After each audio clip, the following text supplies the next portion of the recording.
আমরা বেশি দিন আসিনি, 2-4 বছর ধরে এখানে আছি। আমাদের কোনো ডকুমেন্টস নেই, এই জন্য করে আমাদের চলে যেতে হচ্ছে। এখন চলে যাচ্ছি বলতে না, তাই চলে যাচ্ছি। এর আগে কি বলেনি সরকার, তাই তো? না, এর আগে পাড়ার লোক থাকতো নাকি এখানে?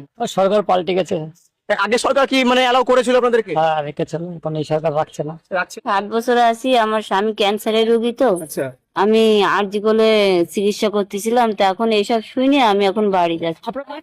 এখানে এসেছিলাম, ভাঙা এলাকা, মানে বুড়ি বাড়ি ঘর দরজা কিছু ছিল না, সব ভেঙে নদীতে চলে গেছে, থাকার আর জায়গা ছিল না, তাই আমরা এখানে চলে এসেছিলাম। বলেছে কড়াকড়ি করেছে, আচ্ছা। থাকতে পারবে না, চলে যাও, তাই আমরা চলে যাচ্ছি।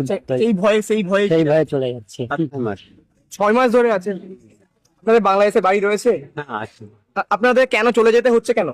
এই সরকার সবাইকে ওই এখানে আইসি বলে সরকার পাঠায় দিচ্ছে। আপনি কি গোটা ফ্যামিলি নিয়ে এসেছিলেন? হ্যাঁ, ফ্যামিলি নিয়ে এসেছিলাম। ওই অভাবে পড়ে, গরিব মানুষ তো, অভাবে পড়ে আইলাম। এই। আপনাদের কি এখানেই আধার কার্ড ভোটার কার্ড হয়েছিল? না না, আমরা ওসব করিনি বাবা। এর আগে আপনারা ভোট দিয়েছেন এখানে কোনো? না, এখানে ভোট আমি ভোটার কার্ড ফাট কিছু হয়নি তো বাবা। গরিব মানুষ কাজ করি, খাই, বাস। এই যে বর্ডারে অনেক টাকা নেয় বলে আমরা যেতে পারি না। তাই যাও, সরকার একটু সুবিধা করে দিছে, আমরা চলে যাবো। 5-6। মাস 6? হ্যাঁ, মানে কেন যেতে হচ্ছে আপনাদের এখান থেকে? সরকার পাল্টে গেছে। আগে সরকার কি মানে অ্যালাউ করেছিল আপনাদেরকে? হ্যাঁ, রেখেছিল, এখন এই সরকার রাখছে না। রাখছে না। আচ্ছা, এখানে কোথায় থাকতেন? দমদম। দমদমে থাকতেন। আচ্ছা, আপনাদের বাংলাদেশে বাড়ি রয়েছে না? আমাদের বাড়ি কোথায় রয়েছে? খুলনাতে। খুলনাতে। ওখান থেকে এখানে ভ্যান চালাতে আসতে হলো এখানে, ওখানে কি মানে হতো না? না, এখন হতো না বলে এখানে ভ্যান চালাতে গেছিলাম, কিছু করবো বলে, তার হলো না। অন্য সে সরকার বদলে গেল বলে আবার চলে আসতে হবে।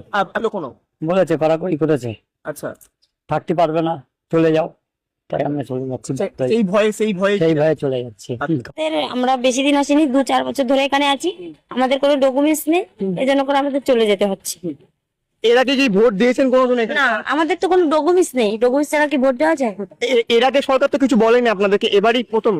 এইবার প্রথমে। এখন মানে এসআর চালু হয়েছে বলে বলছে।